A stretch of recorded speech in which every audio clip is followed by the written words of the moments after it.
Welcome all of you in online teaching learning process. We have started semester 6 in which we have started paper number 13 inorganic chemistry and unit number 2 nuclear chemistry. And in our last video we have seen applications of radioisotopes as tracers. First application chemical investigation esterification reaction, and second application one structure determination in case of phosphorus pentachloride, and third one is a analytical chemistry isotopic dilution method for determination of volume of blood, and fourth one age determination dating by C14. Then the application number is third one is isotopic dilution method for determination of volume of blood. Analytical chemistry technique isotope dilution analysis technique to determine volume of blood in an animal or a patient.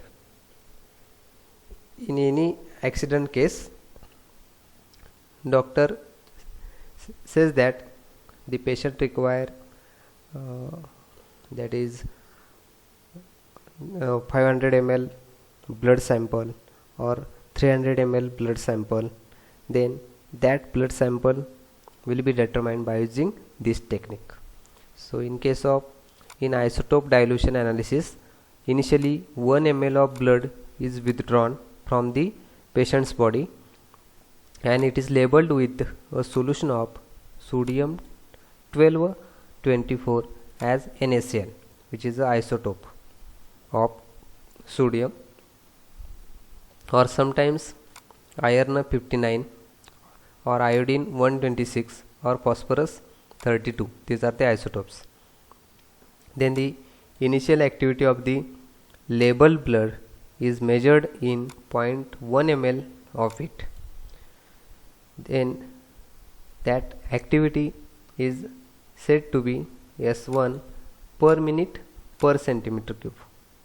Then the rest of the labeled sample of blood containing 0.9 ml of blood, that is said as YML, is re-injected. Then after about 15 minutes, the period needed for the circulation and homogenization of the blood into the patient's body. Then after circulation of blood, once again 1 ml of the blood is withdrawn and its specific radioactivity is determined, and it is said to be S2 per minute per cm cube. With these two measurements, the unknown amount X is calculated on the principle of conservation of total activity, that is initial total activity is equal to the final total activity. So during this experiment, the labeled sodium 24 is introduced into the blood sample.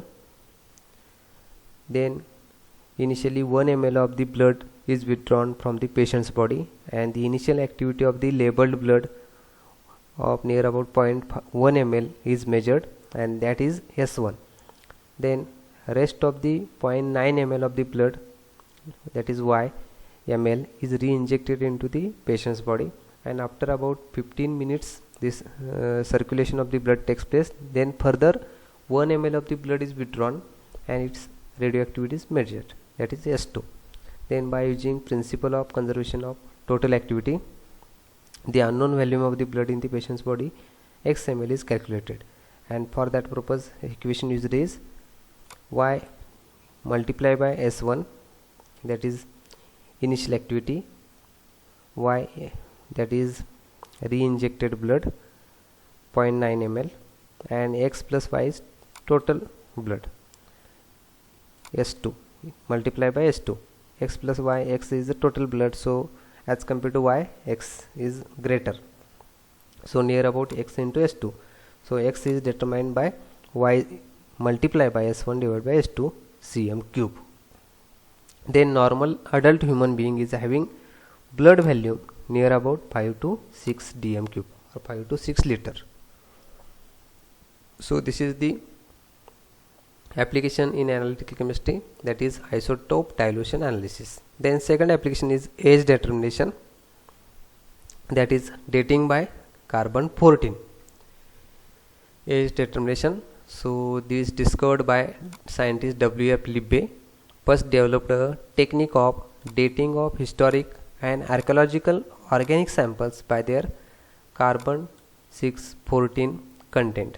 So age of the any historical and archaeological samples will be determined by using dating by carbon 14 technique, and this discovered by scientist W.F. Libbe. For this great work he was awarded the Nobel Prize in 1960.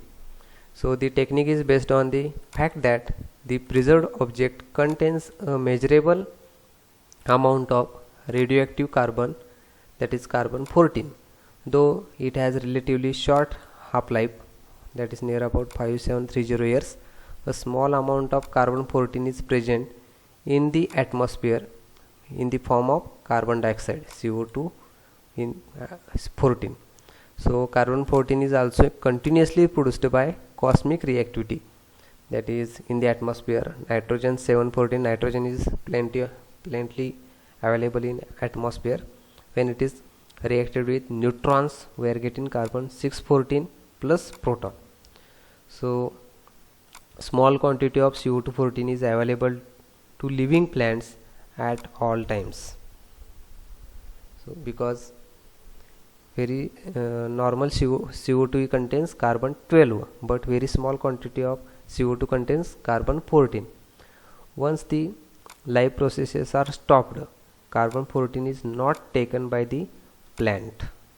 Plants are dead, they didn't take CO2 14, and the amount of it in the plant tissue begins to diminish through radioactive decaying process will be start. So one can measure the radioactivity due to carbon 14 per gram of living wood and compared this to the radioactivity in preserved wood or charcoal. So radioactivity of the dead material, wood material, and live wood material will be compared, and from these values we can calculate the age of preserved historical object using known half-life of C14.